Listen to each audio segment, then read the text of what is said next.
శ్రద్ధతో చేయట్లేదు, తక్కువ మంది మాత్రమే శ్రద్ధతో చేస్తున్నారు. హ్యాండ్ రైటింగ్ కూడా మీరు మెరుగుపరుచుకోవాలి.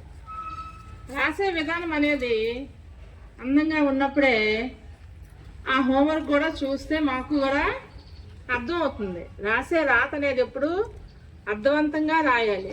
మీరు లంచ్ అవర్లో చాలామంది గ్రౌండ్లో తినేసిన వెంటనే ఆడుకుంటున్నారు కదా, ఆ 10 నిమిషాలు ఆడిన కంటే ఆ 10 నిమిషాలు మీరు క్లాస్లో కూర్చొని హ్యాండ్ రైటింగ్ ప్రాక్టీస్ చేయండి.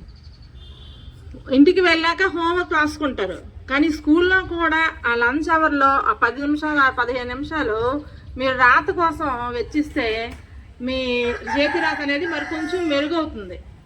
4-5 క్లాసుల్లో అయితే క్లాసులో కూర్చోబెట్టి రాయిస్తున్నాం. మిగతా వాళ్ళు కొంతమంది పిల్లలు మన ఎలిమెంటరీ కూడా కొంతమంది బయట ఈ బాదం పిక్కలు కొట్టి ఇవన్నీ చేస్తున్నారు. అవి చేయకుండా చేతి రాత అనేది ప్రాక్టీస్ చేయండి లంచ్ టైంలో.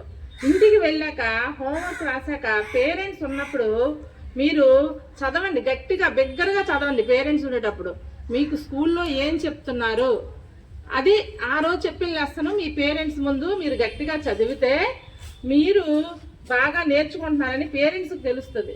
మీరు సైలెంట్గా హోంవర్క్ క్లాస్ తీసుకొచ్చేసినంత మాత్రం అది ఉపయోగం ఉండదు. మీరు చదవడం మీకు వచ్చింది అనేది తెలియాలంటే మీరు పేరెంట్స్ ఉండేటప్పుడే గట్టిగా చదవండి.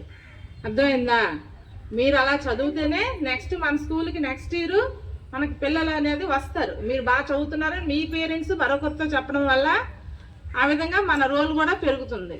అదొకటి మీరు అందరూ తప్పనిసరిగా పాటించండి. ఇంటికి వెళ్ళాక పుస్తకం తీసి 1 గంట చదవండి, గట్టిగా చదవండి.